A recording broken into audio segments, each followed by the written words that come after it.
The Canadian-American author and mystic Manly P. Hall said, "Symbolism is the language of the mysteries.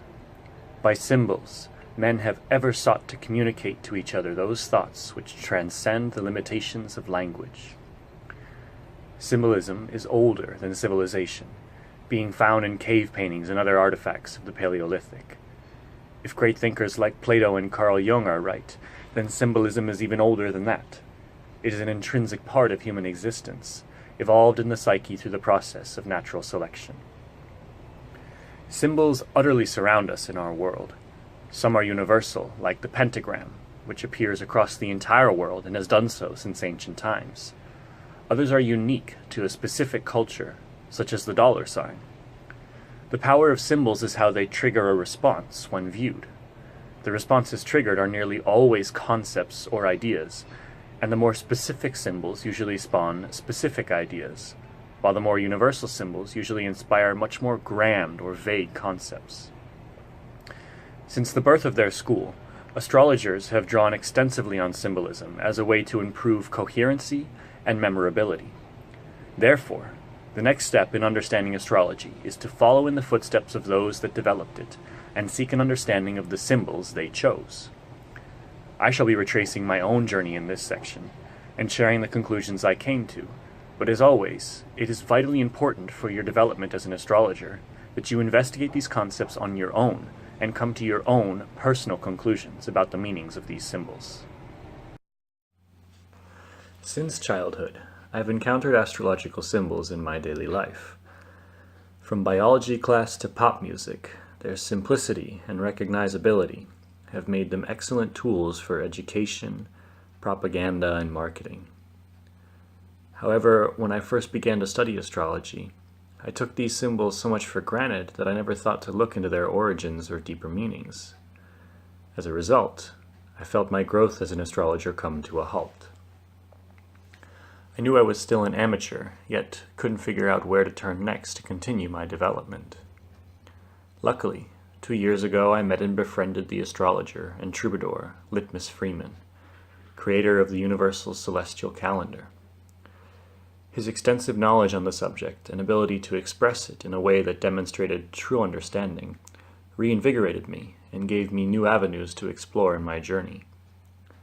One of the most important concepts he introduced me to was how all of the astrological symbols can be broken down into 3 even simpler symbols. Each of these 3 symbols have their own unique connotations, and when they're arranged into the various symbols of astrology, the arrangements beautifully reflect the ideas that the symbols stand for. After exploring this concept more extensively on my own, I found the mysteries of astrology that seemed impenetrable to me before, unraveled now with only the slightest effort. The first symbol is the circle, and for me, it was the easiest to understand exactly how it affected me. The circle is arguably the oldest symbol of the human psyche. We have seen the circle in the sun and the moon, since long before we even had names for them. Our ancestors would have observed the waxing and waning of the moon, and the movement of the sun in relation to the changing seasons, and associated these circles with the cycles of nature, the passage of time, and the balance of the universe. Later, we reinforced the connotations of time passing by inventing the wheel, and began associating the circle more closely with our own human journey as well. The circle was so important to our ancestors that by the Middle Bronze Age, Egyptian mathematicians were already attempting to calculate pi. The fascination and reverence for the circle is also demonstrated by the scholars of the Middle Ages, who saw the circle as representing God's perfection. There is also a strong power to humans assembling in the shape of a circle. Like Arthur and the Knights of the Round Table, when we stand in a circle, we stand equal to every other person there, and we can see everyone's face clearly. I believe this instills the concepts of unity, wholeness, or oneness strongly into this symbol. I still keep my mind open to the possibilities of learning more about this symbol, but the conclusion I've drawn at this point is that the circle symbolizes time, the cycle of nature, fate, unity, and the oneness of the universe. The second symbol is the cross, and this was also a rather simple symbol to understand because of its prevalence in Western Christian culture. But the cross is much older than Christianity. It has appeared in cave paintings from the Upper Paleolithic, in archaeological digs from the Indus Valley civilization, and in the hieroglyphs of the ancient Egyptians. Two variations of the cross become very common in ancient times, the swastika of India and East Asia, and the Ankh of Egypt. Both are not really the cross in its simplest form, but looking at both helps with understanding the associations we have with this symbol. The swastika is most commonly said to represent the unchanging center point around which the universe rotates, the North Pole. The Ankh is said to represent the power of the gods to give life, and is often depicted as something given by the gods to Pharaoh to bestow that power unto him. Both of these symbols are closely related to the circle, the Ankh being capped by a circle, and the extending arms of the swastika creating the appearance of rotation. But both have a distinct difference in their meanings from the circle. The circle was a symbol created to depict reverence and awe of all of the mystery of creation. The swastika, however, depicts the cycle of the heavens being fixed around a single point, and the Ankh, representing the divine power of creativity, is depicted as a gift given by the gods to Pharaoh, a man. In my opinion, both the concept of a center to the universe and a divine power given to man relate to the idea of humans discovering the concepts of power and control. When we look at the most common myth of our culture then, the story of Christ, we see how important the symbol of the cross is. Christ is God, born in the body of a man, sent here to deliver his message of salvation through him, and to die upon the cross to pay for our past sins, so that we may have a chance at attaining that salvation. Once again, that power of God is transferred to man, but this time, that man dies on a plain, simple cross. No more is the cross tied to the circle, representing how man's power is a part of the wheel of the cosmos. This time, the cross stands alone, and so do we, masters of our own fate, possessing all the power and all the responsibility to attain salvation ourselves. The conclusion I drew then is that the cross symbolizes humanity, material power, and free will. The final symbol is the crescent. This was a bit more of a challenging symbol for me. Aside from the association with the moon, I didn't have a flood of concepts instantly wash over me like I did with the circle and the cross. If I look back, it seems silly to me that I didn't see it the way I do now, because obviously I should connect the cycle of the moon with the menstrual cycle, and that would have set me on the right path.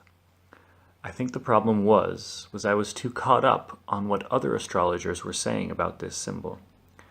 And instead of having a clear and open mind that lets the intuition flow, I had begun with the intention of validating their ideas through my own investigation. I was falling into a trap I thought I knew how to avoid already, the dangerous side of belief. But I think it was an important part of my understanding of this symbol because it actually relates to how I perceive it now. Once I cleared my head of the ideas others had put in me, I began reading up on the origins of the crescent and the myths and characters associated with it. One of the characters that my study led me to was the Greek goddess Artemis, whose symbol was the crescent moon. In Greek mythology, Artemis is the goddess of the hunt, wild plants and animals, virginity, and childbirth. The first association with the crescent comes with her hunting bow, which is designed in this shape. The crescent here is an instrument of killing, symbolizing the transition from life to death.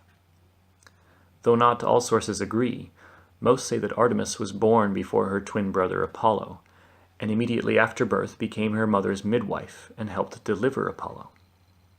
Once again, we see Artemis as a character creating a bridge between the void and life, but this time in reverse. Artemis is also known to have safely guarded her virginity from many suitors. In many belief systems, the act of sex permanently grounds us in this material realm, so by remaining a virgin, Artemis remains in between two worlds once again. I then thought of how the moon also plays out this game of moving from one realm to the next. The cycle of the moon, from the nothingness of a new moon to the fullness of the full moon, also represents this bridge between the known and the unknown, and the crescent is that space in between. And finally, the blood of menstruation, which lets us know whether or not life is coming to us, by making or not making its appearance once a month, is another symbol for this concept, and should have been my first clue had I not been trapped in dogma. But I believe that I too had to copy this pattern, by realizing the darkness of my own ignorance with this symbol, and waxing into the full light of understanding as I made the journey of the crescent myself. The conclusion I have drawn thus far, then, is that the crescent symbolizes the space between the void and reality, the process of moving from ignorance to enlightenment and creativity.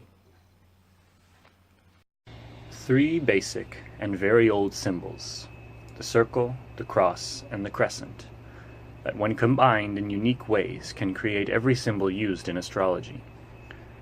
How to decipher what the combinations of these symbols mean is a whole different skill to learn, but I will briefly guide you through how I do it with one example. The symbol for Mercury is the only symbol in astrology to contain just one of each of the basic symbols. I see the symbol for Mercury as a circle that wears a crescent crown and sits upon a cross. The circle is the core of Mercury, and to me this means that Mercury is truly one with creation. Upon his head, he wears the crescent, and this symbolizes how his duty is to be a conduit between the two worlds. And this strongly correlates to the mythological character Mercury, or Hermes, who is the messenger of the gods. Mercury sits upon the cross, however, meaning the material world and humankind is his support, and without them he is purposeless. Hermes is known to have often played tricks on the other gods for personal gain, or for the benefit of humanity. This is my own personal method of approaching the symbolism of astrology, and I believe if you investigate these ideas for yourself, you will gain a much better understanding of this school. The important thing is that you come to an understanding that resonates with and inspires you. You may find that your interpretations of these symbols, or other aspects of astrology, differ somewhat from mine or others. Perhaps the cross makes more sense to you if it symbolizes the 4 elements, or the 4 cardinal points, north, east, south, and west.